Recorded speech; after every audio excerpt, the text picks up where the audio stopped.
देखिए,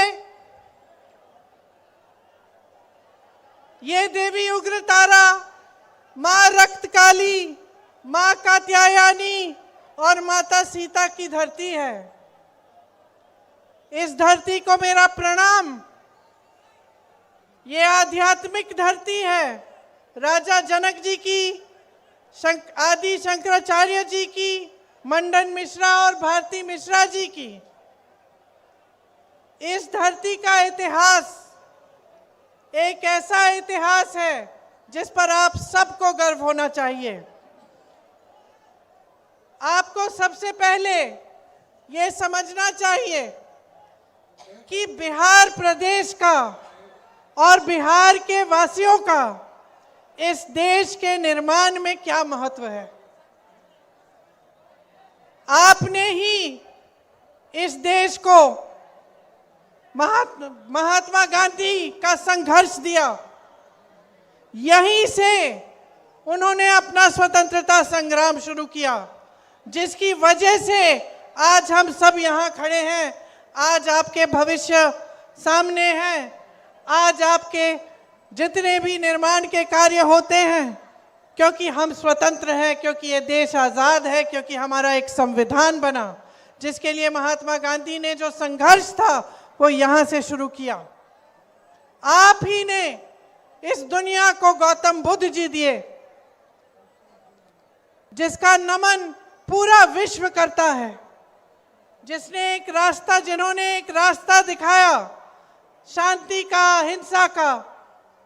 वैसे ही गांधी जी ने एक रास्ता दिखाया जो इस देश की राजनीति में गढ़ा हुआ है, जिसने इस देश की राजनीति की नींव डाली। जो हमारा संविधान है वो इसलिए पैदा हुआ, इसलिए बनाया गया ताकि इस देश का एक एक नागरिक समानता की दृष्टि से देखा जाए, ताकि चाहे प्रधानमंत्री हो, चाहे बड़ा अधिकारी हो, चाहे गांव में एक महिला हो, चाहे किसी भी जाति का हो, किसी भी धर्म का हो, उसे एक वोट मिलता और उसे एक वोट से इस देश की सरकारें बनती हैं और बिगड़ती हैं। तो हमारे संविधान ने जो आपको सबसे बड़ी शक्ति दी वो आपकी वोट की शक्ति है, और उसी शक्ति को आप इस्तेमाल करने जा रहे हैं। तो सबसे पहले तो इस देश में अपनी जगह को पहचानो, अपनी धरती को पहचानो और अपने आप में आत्मविश्वास रखो, गर्व रखो कि आप बिहार के वासी हो, बिहार के नागरिक हो। देखिए, जो भाजपा की सरकार है और जो एनडीए की सरकार यहां बिहार में चल रही है, वो आज आपके वोट को खतरे में डाल रही है। वही जो मूल अधिकार है आपका, जिससे ये देश बनता है, जिससे सरकारें बनती बिगड़ती हैं, उसको खत्म करने की साजिश करते हैं। आपने वोट चोरी के बारे में सुना है? सुना है कि नहीं? सुना है ना? 65 लाख नाम काटे हैं बिहार में से। इसका मतलब है कि 65 लाख लोगों के अधिकार रद्द कर दिए हैं। कौन से अधिकार? और आपके जीवन में क्या फर्क पड़ता है इसके होने से? सिर्फ ये फर्क नहीं है कि वोट के दिन आप जाकर अपना वोट नहीं डाल सकते, ये फर्क नहीं है। सबसे बड़ा फर्क ये है कि जितने भी आपके अधिकार हैं वो आपकी नागरिकता से और आपके वोट से जुड़े हुए हैं। जितनी सरकारी स्कीमें हैं, सरकार से जो जो मिलता है, चाहे पेंशन हो, चाहे मनरेगा में आप काम कर सकते हैं या नहीं, सब इन चीजों से जुड़ा हुआ है। तो जिस दिन आपका वोट कट जाता है, उसका मतलब है कि आपकी नागरिकता रद्द की जा रही है। उसका मतलब है कि जितनी भी सरकारी स्कीमें हैं, सब कुछ ये बाद में आपसे कट जाएंगी। तो ये एक बहुत बड़ी साजिश है और आपको इसको समझना पड़ेगा। तो जब आप राजनीतिक दलों, पार्टियों की राजनीति समझते हैं, उनकी विचारधारा को देखते हैं, उनके नेताओं को देखते हैं, तो क्या देखना चाहिए, क्या पूछना चाहिए? आपको हमेशा ये समझना चाहिए कि जो नेता आपके भविष्य के बारे में, आपके वर्तमान के बारे में बात कर रहा है, वो नेता सही है। जो नेता, जो राजनीतिक दल, जिसकी विचारधारा आपके संघर्ष को समझ रही है, वही विचारधारा ठीक है। आज आपकी परिस्थिति क्या है, मुझसे अच्छी तरह आप जानते हैं। आज बिहार में 20 सालों से एक ही सरकार चल रही है और ये सरकार जैसे जैसे साल बीतते गए वैसे वैसे बिहार से चली ही नहीं। आज बिहार की सरकार नीतीश जी नहीं चला रहे हैं, उनको चलाने दे ही नहीं रहे हैं। आज यहाँ की सरकार केंद्र से चलती है। जो बड़े बड़े निर्णय होने हैं वो केंद्र में होते हैं। प्रधानमंत्री जी करते हैं, गृह मंत्री जी करते हैं। आज बिहार में बिहार के अपने मुख्यमंत्री का भी सम्मान नहीं है। आप सब सम्मान देते हो लेकिन केंद्र सम्मान नहीं देता। और जब हर चीज केंद्र से चलेगी तो आपकी सुनवाई कहां होगी? जब आपकी सीएम की सुनवाई नहीं हो रही है तब आपकी सुनवाई कहां हो रही है? दूसरी बात समझने वाली यह है कि भाजपा के सबसे बड़े बड़े नेता जो हैं, यहां आए भी थे मेरे ख्याल से, गृह मंत्री जी, प्रधानमंत्री जी, क्या बात करते हैं? हमेशा अतीत की बातें करते हैं कि भाई ये इसलिए बिगड़ा हुआ है क्योंकि जवाहरलाल नेहरू ने बिगाड़ा होगा। आज तुम्हारी गांव में टूटी से पानी इसलिए नहीं आ रहा है क्योंकि इंदिरा जी ने कुछ किया होगा। तुम्हारी सड़क की मरम्मत नहीं हो रही है क्योंकि जवाहरलाल नेहरू ने उस समय कुछ गलत कर दिया होगा। हमेशा अतीत की बातें करते हैं और हमेशा कहीं ना कहीं से किसी ना किसी का अपमान निकाल लेते हैं ताकि आपका ध्यान भटक जाए। कर्नाटका में चुनाव था, वहां गए, कहने लग गए कि कर्नाटका के लोगों का अपमान किया है विपक्ष ने। बंगाल गए तो बंगाल का अपमान। यहां बिहार आते हैं तो कहते हैं कि पूरे विपक्षी दल के सारे नेता बिहार की जनता का अपमान कर रहे हैं। तो मैं सोच रही थी इनका भाषण सुनते हुए कि मैं एक सुझाव देना चाहती हूं प्रधानमंत्री जी को, क्योंकि उनका समय जो है बहुत महत्वपूर्ण है इस देश के लिए। प्रधानमंत्री और गृह मंत्री जी का जो समय है वो काम करने में जाना चाहिए कि नहीं जाना चाहिए? जाना चाहिए। रोजगार दिलवाने में जाना चाहिए कि नहीं जाना चाहिए? बेरोजगार हो ना तुम, बेरोजगार हो ना, पढ़े लिखे भी होगे, पढ़े लिखे हो लेकिन बेरोजगार हो।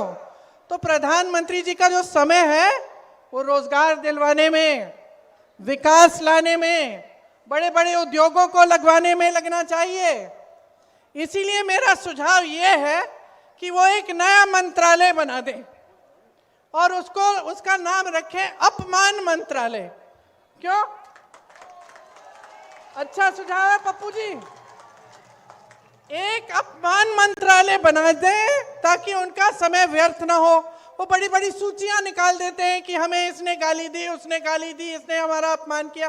तो खुद क्या बैठ के सूची बनाएंगे? अपमान मंत्रालय बना देगा। और जब आप अपनी नौकरी, अपने रोजगार के लिए धरना प्रदर्शन करोगे और उनको लगेगा कि देश का अपमान हो रहा है क्योंकि कोई सवाल उठा रहा है, तो अपमान मंत्रालय बुला ले आपको, है कि नहीं? और जब कोई अध्यापक या कोई महिला या कोई संविदा कर्मी अपने अधिकारों के लिए सवाल उठाए तो इनको लगता है कि देशद्रोही हो रही है, इनको लगता है कि देश का अपमान हो रहा है, तो अपमान मंत्रालय को बुला ले, अपमान मंत्रालय कार्रवाई करे, है कि नहीं? अपना समय क्यों व्यर्थ कर रहे हैं? और इस अपमान मंत्रालय में मेरा यह भी सुझाव है कि मेरे परिवार के बारे में जितनी इन्होंने गालियां दी और जितना उल्टा सीधा बोला उसका भी रिकॉर्ड रखा जाए। एक लाइब्रेरी पूरी बन जाएगी किताबों की, भर देंगे उनको। क्योंकि अफसोस की बात यह है कि इन फिजूल की बातों में आपका समय बर्बाद किया जा रहा है। इनके नेता मंच पे आते हैं, आपकी बात नहीं करते, ये नहीं बताते हैं कि आपको कितने रोजगार देंगे, ये नहीं बताते हैं कि बिहार में जो इतनी अच्छी शिक्षा की व्यवस्था थी, जो आईपीएस, आईएएस, आईएफएस के बड़े बड़े अधिकारी भेजती थी देश में, वो ठप क्यों हो गई। बताते नहीं है कि पेपर लीक क्यों हो रहा है आपका, कि जो ये नौजवान सारे यहाँ खड़े हैं, पढ़ते हैं, लिखते हैं, सालों ये संघर्ष करते हैं, पेपर देते हैं भर्ती के लिए और पेपर लीक हो जाता है, रद्द हो जाता है, कोई घोटाला हो जाता है, कोई पैसे ले रहा है उसमें से। ये नहीं बताते कि क्यों हो रहा है और उसको रोकने के लिए क्या करने जा रहे हैं। जो ये बड़े बड़े भाजपा के नेता हैं, वो आपको सामाजिक न्याय की बात नहीं करेंगे आपके सामने। वो ये नहीं कहेंगे कि आपका हिस्सा, आपका हक आपको मिलना चाहिए। जो बड़े बड़े भाजपा के नेता हैं, वो आपको ये नहीं बताएंगे कि बिहार में इतना भ्रष्टाचार क्यों हो रहा है, कितने घोटाले हो रहे हैं, कि जो पैसा आपकी स्कीमों के लिए, आपको आगे बढ़ाने के लिए, आपके विकास के लिए दिया जा रहा है, वो पैसा कोई खा रहा है, वो पैसा आपके पास पहुंच नहीं रहा है। ये बातें नहीं कर रहे हैं। मेरी बहनें यहाँ खड़ी हुई हैं, आपके संघर्ष को कौन पहचान रहा है, कौन पहचान रहा है। खेती में काम करती हो, घर के बाहर अगर जाती हो काम करने के लिए, घर आके भी काम करती हो, सोती नहीं हो जब तक बच्चों ने खाना खा लिया है, जब तक परिवार के सब सदस्यों ने कुछ खा लिया है, कभी कभी खाली पेट सो जाती हो, सुबह सबसे पहले उठती हो, इस समाज का पूरा बोझ तुम उठाती हो। परिवार की परवरिश, बच्चों की परवरिश, परिवार का देखभाल, बड़ों का देखभाल, छोटों का देखभाल, सब आप कर रही हो। कोई पूछने वाला है? किसी ने आपको कुछ दिया? अब चुनाव आ रहा है तो 10,000 रुपए दिए जा रहे हैं। ये 10,000 रुपए जो आज दिए जा रहे हैं, 20 सालों के लिए कहां थे? आपको 20 साल क्यों इंतजार करना पड़ा इसके लिए? आपका मजाक क्यों उड़ाया जा रहा है? चुनाव के एक हफ्ते पहले ये ऐलान करते हैं कि 10,000 रुपए देंगे और अब बांटना शुरू। तो ये पैसे कहां थे इससे पहले? क्या इससे पहले महिला संघर्ष नहीं कर रही थी? क्या इससे पहले महिला भूखी नहीं सो रही थी? क्या इससे पहले महिलाओं पे अपराध नहीं हो रहा था? 20 सालों से आप सरकार में हैं, आज सूझा है आपको ये? इसका मतलब क्या है बहनों? समझ लो अच्छी तरह। आपकी कोई सहेली है जिसका पति पीता है? रोज घर आके मारता होगा। तो रोज घर आके अगर मारता है और एक दिन अचानक कहने लगा कि लो, मैं तुम्हारे लिए एक महल बनाने वाला हूं, अब मैं तुमको बहुत अच्छी तरह रखूंगा, मैं कभी तुम्हें मारूंगा नहीं, मैं हमेशा तुमसे अच्छी तरह बात करूंगा, तो तुम क्या कहोगी अपनी सहेली को? इसकी बातों में मत पड़ो बहन, यही कहोगी ना? कहोगी इसकी बातों में मत पड़ो बहन, जो ये रोज करता है उसको देखो, आज कह रहा है कल फिर से पीटेगा, यही कहोगी ना? यही कहोगी ना? क्योंकि महिलाएं जो हैं नियत को पहचानना जानती हैं। मैं भी महिला हूं, मैं जानती हूं, नियत को पहचानना जानते हैं हम जानते हैं कि कौन करता है हमारे लिए और कौन नहीं करता। हम जानते हैं कि 20 सालों से हम भटक रहे हैं, हम संघर्ष कर रहे हैं, हमारी कोई सुनवाई नहीं है, और चुनाव के एक हफ्ते पहले आपने 10,000 रुपए देना शुरू कर दिया। बहनों, 10,000 रुपए ले लो, लेकिन अपना वोट मत दो। ये वोट जो है ना, ये आपका अधिकार है, आपकी शक्ति है, ये आपकी शक्ति है, इसको पहचानो। आधी आबादी हो आप, आधी आबादी हो। मन बना लिया ना अपनी शक्ति को एक करने के लिए, खड़े हो जाने के लिए, तो कोई कुछ नहीं कह पाएगा। मन बना लो कि एक ऐसी सरकार चाहिए जो आपके बच्चों का, आपका और आपके परिवारों का भविष्य को देखे और उज्जवल बनाए। आज महंगाई इतनी है कि किसानी खेती से कमा नहीं पा रहे हो। यहां से कितने लोग पलायन करके बड़े बड़े शहर में जाते हैं, हाथ उठाओ। किसी को बिहार में रोजगार मिल रहा है? मैंने आपके अतीत की बात की कि कैसे आपने संघर्ष करवाया, कैसे आपने इस देश की नींव डाली, लेकिन मैं ये भी बता देती हूं, आज भी इस देश की नींव बनाने वाले आप हैं। आज भी इस देश का निर्माण करने वाले आप हैं। केरल से लेके कन्याकुमारी तक बिहार का युवा जाता है नौकरी ढूंढने के लिए, और मेहनत से, ईमानदारी से, अपने खून पसीने से इस देश को बनाता है। आपको बाहर जाना पड़ता है, पलायन करना पड़ता है, क्योंकि यहाँ आपको कुछ मिल नहीं रहा है। अपने परिवारों को छोड़कर एक छोटे से कमरे में किसी बड़े शहर में जहाँ कोई अपना नहीं है, वहाँ 4-5 और युवाओं के साथ आपको रहना पड़ता है। दिन रात संघर्ष करते हो, कोई टाइमिंग नहीं, कोई ठीक तरह से आपको वेतन नहीं दे रहा है, कोई अच्छा रोजगार नहीं मिल रहा है, फिर भी आप करते हो। फिर भी आप अपने परिवारों को सिर्फ त्योहारों के समय, जब छुट्टी मिलती है तब मिलते हो, तब घर आ पाते हो। यहाँ खेती करते थे, खेती से कमाई होती थी, आज खेती से कमाई नहीं है।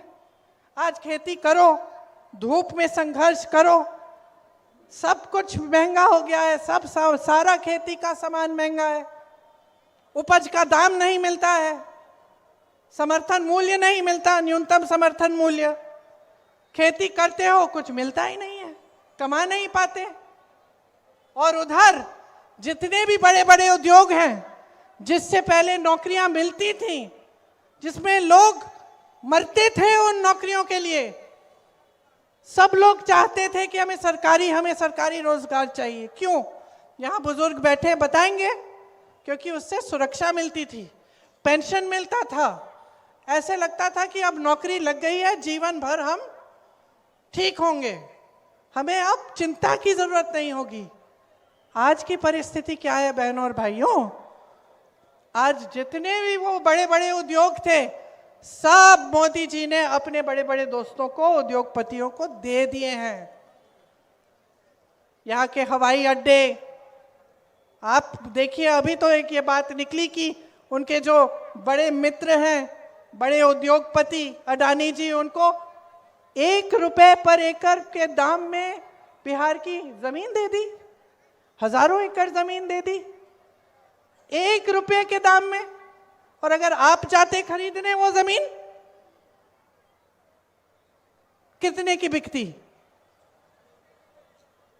आपको लोन लेना पड़ता, आपको कहीं से पैसे इकट्ठे करने पड़ते हैं उसी जमीन के लिए, जो मुफ्त में इतने बड़े बड़े उद्योगपतियों को दी जा रही है।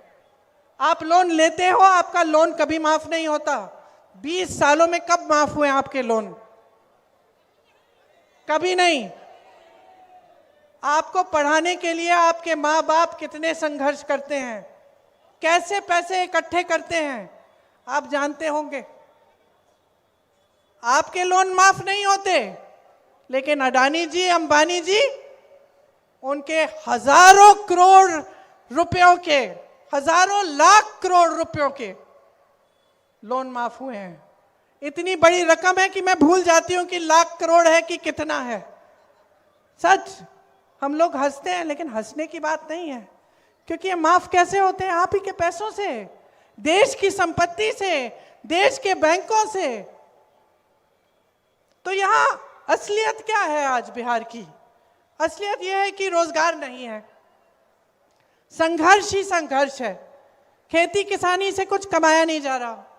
जो छोटे व्यापारी थे, छोटे दुकानदार थे, जो छोटे छोटे बिजनेस कर रहे थे, उनको मजबूत करने के लिए कुछ नहीं किया गया, बल्कि नोटबंदी ले आए थे कुछ सालों पहले, जिससे काफी लोग तबाह भी हो गए। बड़ी मुश्किल से फिर से उठाया उन्होंने अपना बिजनेस। तो ना आपको रोजगार मिल रहा है, ना शिक्षा की सुविधाएं हैं, ना महिला सुरक्षित है, ना महिलाओं के लिए रोजगार है। तो 20 सालों में किया क्या है इन्होंने किया क्या है? आप बताओ। कुछ नहीं किया। क्या आप चाहते हैं कि आप रोजगार के लिए कहीं और जाएं? क्या सब ये नहीं चाहते कि अपने परिवार के साथ रहें, कि अपने बच्चों को पास रखें, बच्चों की परवरिश में शामिल हों? क्या सब नहीं चाहते कि यहीं पे रोजगार मिले, शिक्षा मिले, यहीं पे भविष्य उज्जवल हो? सब चाहते हैं। कोई ऐसा नहीं है जो चाहता है कि कहीं दूर दराज जगह जाके अपना जीवन बनाए, अपना भविष्य बनाए। यहाँ पे बहुत मुद्दे हैं। बाढ़ आती है, जो कोसी नदी है उसमें बाढ़ आती है हर साल, और आपको बहुत दिक्कत होती है। बहुत गरीबी है इस इलाके में। हमारे समय में जब कांग्रेस की केंद्र में सरकार थी तो बाढ़ को राष्ट्र आपदा घोषित किया था, ताकि अगर बाढ़ आती थी, नुकसान होता था, तो आपको केंद्र सरकार की तरफ से कुछ मिल जाता था नुकसान को रोकने के लिए, ताकि आप कुछ कर सकते हैं उसके साथ। आज कुछ नहीं मिलता है आपको। यहाँ के जो धर्म स्थल हैं उनका कितना विकास हो सकता है, किसी ने किया है 20 सालों में? सहरसा में कोई विकास नहीं है, कोई बड़ा अस्पताल नहीं है, कोई अच्छे अच्छे शिक्षा के संस्थान नहीं है। यहाँ का जो रेलवे ओवरब्रिज है कितने समय से बनना है, अभी तक नहीं बना। तो ये सब आपकी समस्याएं हैं। और अगर जब तक आप एक एक नेता को इन समस्याओं के लिए जिम्मेदार नहीं बनाएंगे, जब तक आप अपनी आवाज उठाएंगे नहीं, जब तक आप अपनी शक्ति को पहचानेंगे नहीं, जब तक आप हर नेता को ये नहीं कहोगे कि तुम यहां आकर मुझे वादे करोगे, अगर पूरा नहीं हुआ तो तुमको निकाल देंगे, खदेड़ देंगे, तब तक कुछ नहीं बदलने वाला। और मैं सिर्फ भाजपा के नेता के बारे में नहीं कह रही हूं, मैं कह रही हूं कि आज मैं आपके सामने आई हूं।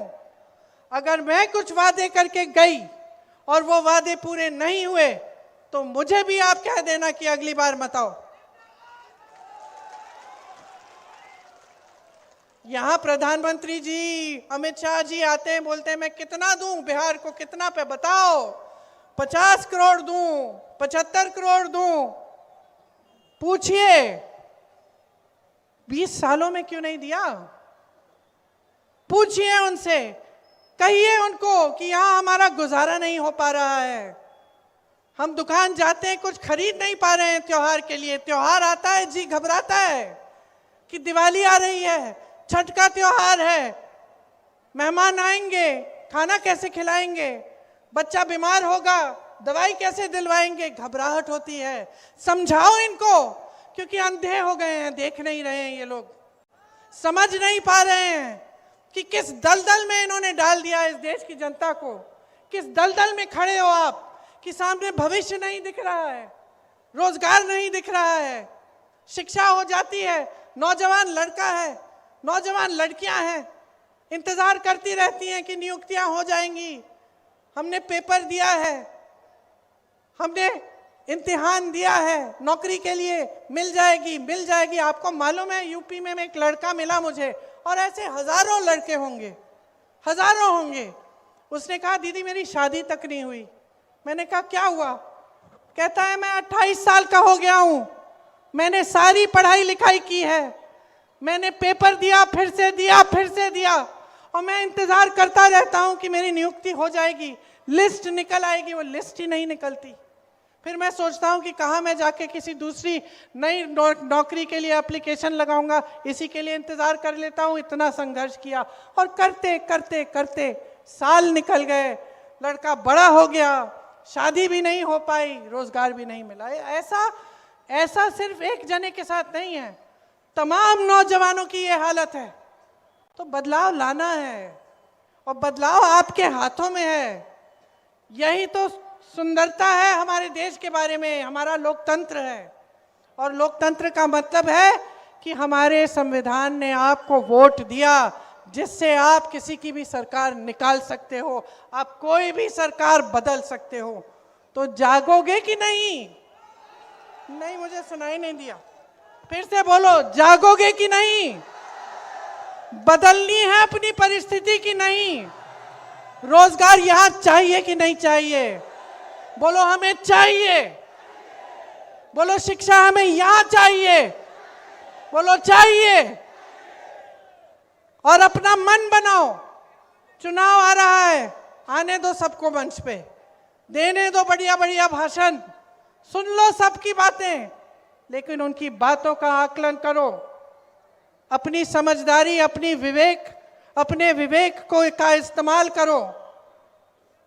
क्या किया है उन्होंने 20 सालों में, उसको ठीक तरह से समझो। खास तौर से मेरी बहनें, हमें लगता है कि कोई हमें कुछ दे रहा है तो हमारा भी उनके प्रति कोई एहसान होता है, चलो 10,000 रुपए दे दिए, हम वोट डाल देते हैं। नहीं, नहीं बहनों, नहीं। जैसे मैंने कहा, जो दे रहे हैं ले लो, लेकिन अपने आप को मत भूलो, अपने बच्चों को मत भूलो, अपने परिवार को मत भूलो, अपने समाज को मत भूलो और अपने बिहार को मत भूलो। ये आपकी धरती है, आपकी धरती है। गर्व करो इस पे। इसमें कितनी काबिलियत है, लेकिन उस काबिलियत को व्यर्थ किया जा रहा है। अगर आप सबकी काबिलियत, इतने सारे नौजवान जो जाके बाहर काम करते हैं, अगर यहाँ काम करते, अगर यहाँ निर्माण होता, यहाँ के जो उद्योग कांग्रेस के ज़माने में लगाए गए थे, उनको अगर ठीक से चलाया जाता तो कितना यहाँ पे कितनी प्रगति होती, कितना विकास होता। तो अब मन बना लो। कांग्रेस पार्टी और जो महागठबंधन है, उन्होंने कई चीज़ें तय की हैं कि हमारी सरकार आएगी तो आपके लिए क्या क्या हम करेंगे। उसकी सूची मेरे पास यहाँ है, तो मैं आपको पढ़ के सुनाती हूँ। देखिए, जो युवा यहाँ खड़े हैं बेरोजगार, आप जब परीक्षा देते हो नौकरियों के लिए, तो आपकी जो परीक्षा की फीस है उसे हम रद्द करने जा रहे हैं। परीक्षा का जो केंद्र है, जहां परीक्षा देने जाओगे, वहां तक आने जाने का जो खर्चा है वो आपको दिया जाएगा। मुफ्त यात्रा होगी आपकी। एक जॉब कैलेंडर बनेगा। जॉब कैलेंडर का मतलब, जिस दिन आपकी परीक्षा होगी, जिस दिन रिजल्ट आएगा, जिस दिन आपकी नियुक्तियां होंगी, वो सब चीजें जॉब कैलेंडर पे हम लगा के, हम सारा पहले से हम तय करेंगे। और किसी ने उसके साथ खिलवाड़ किया, किसी ने इधर उधर किया, तो उस पर सख्त कार्रवाई होगी। ये जो पेपर लीक का काम हो रहा है, जिसमें सब मिले हुए हैं और सब पैसे बना रहे हैं और आप बेरोजगार रह रहे हो, इसको रोकेंगे हम, ये नहीं होने देंगे। हर परिवार में जहां नौकरी नहीं है, उस परिवार में सरकारी नौकरी मिलेगी। प्रदेश में 2000 एकड़ की एजुकेशन सिटी और इंडस्ट्रियल क्लस्टर्स बनाए जाएंगे, आपकी शिक्षा के लिए और रोजगार के लिए। अगर आप अपना छोटा सा व्यापार शुरू करना चाहते हैं, जो नौजवान है वो सुने, कुछ अपना बिजनेस करना चाहते हैं, गरीब परिवार से आते हो, पैसे नहीं है, 2 लाख रुपए आपको दिए जाएंगे अपने बिजनेस को शुरू करने के लिए।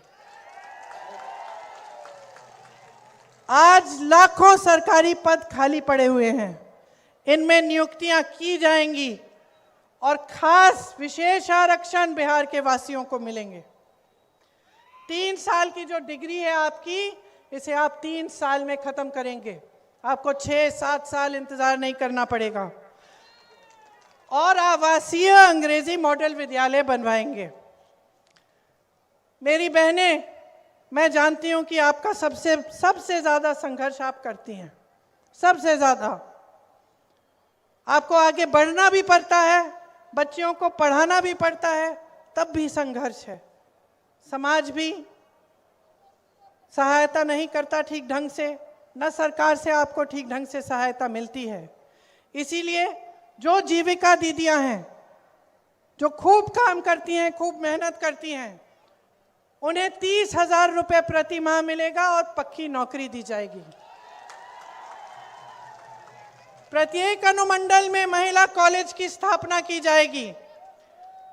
विधवा और वृद्ध जनों का जो पेंशन है वो 1500 रुपए मिलेगा और हर वर्ष उसको 200 रुपए बढ़ाएंगे। मेरी बहनें, माई बहन मान योजना के तहत आपको 2500 रुपए प्रति माह सीधे आपके खाते में दिए जाएंगे।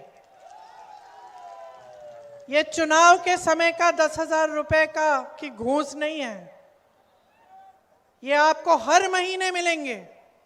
आज आपको 10,000 मिल रहे हैं, क्या पता आगे वो दें या ना दें जब चुनाव खत्म हो जाएगा। 20 सालों से तो दिया नहीं। लेकिन आप कांग्रेस की सरकारों को देखो, कर्नाटका में, तेलंगाना में महिलाओं को हर महीने पैसे मिल रहे हैं और उसी तरह से हम यहाँ पे भी करेंगे। भूमिहीन परिवारों को मकान हेतु 3 से 5 डिसमिल जमीन दी जाएगी और वो जमीन परिवार की महिलाओं के नाम की जाएगी, तो आपके नाम जमीन दी जाएगी। राजस्थान में कांग्रेस की सरकार थी, वहां 25 लाख रुपए स्वास्थ्य बीमा मिलता था।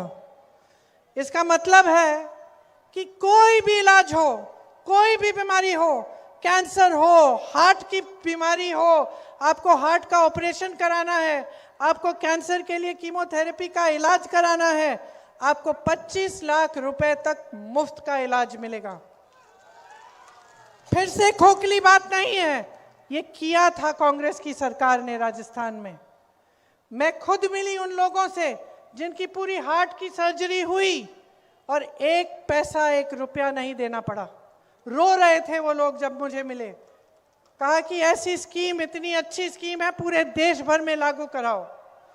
तो इसलिए हम बिहार में लागू कराना चाहते हैं।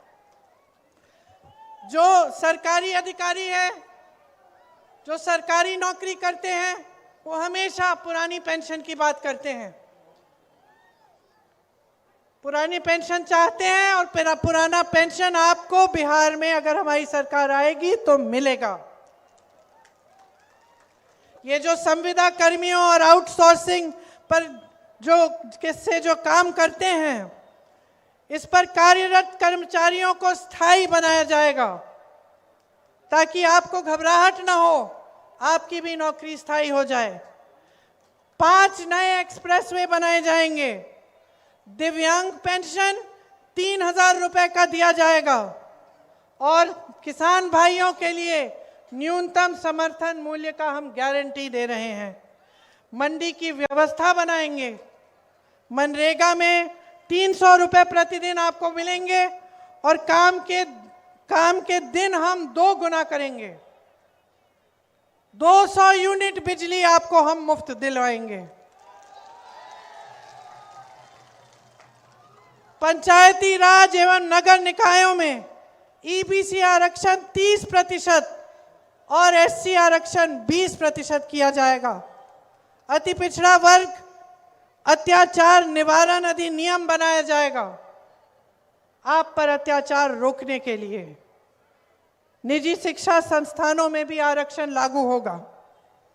ये सारे काम हम करना चाहते हैं और हम चाहते हैं कि बिहार का एक एक वासी आगे बढ़े, कि आपकी प्रगति हो, कि ये जो पलायन की जो समस्या है ये खत्म हो जाए, कि आपको यहाँ रोजगार मिले, आपके हाथ यहाँ मजबूत बने। और मेरी बहनें, आपके लिए हम चाहते हैं कि आपके भविष्य अच्छे बने, कि आपकी घबराहट दूर हो जाए, आपको शक्ति मिले। तो आप अगर अपने आप को, जनता को मजबूती देने का काम करना चाहते हैं तो आप महागठबंधन की सरकार लाइए। आइए, इनको जानते हैं आप? जानते हैं? ये खूब संघर्षशील है, मेहनती है और ईमानदारी से आपके लिए काम करेंगी। सरिता पासवान जी महागठबंधन की यहाँ की उम्मीदवार हैं। आप इनके हाथ मजबूत करिए, इससे आपकी शक्ति बढ़ेगी, आप मजबूत होंगे और आपका एक उज्जवल भविष्य बनेगा। तो आपने मेरी सारी बातें बड़ी ध्यान से सुनी है। आशा है कि जिस दिन पोलिंग है, जिस दिन आपको वोट डालने जाना होगा, उस दिन भी आप मेरी बातों को याद रखेंगे, अपने दिल में रखेंगे और अपना वोट अपने ही लिए डालेंगे। बिहार के लिए, अपने परिवार के लिए, अपने गांव के लिए, अपने समाज के लिए, अपने शहर के लिए, अपने महान प्रदेश के लिए जिसने इस देश का निर्माण किया। एक बार मेरे साथ बोलिए, बिहार की धरती की जय, बिहार की धरती की जय, बिहार की धरती की जय। जय हिंद।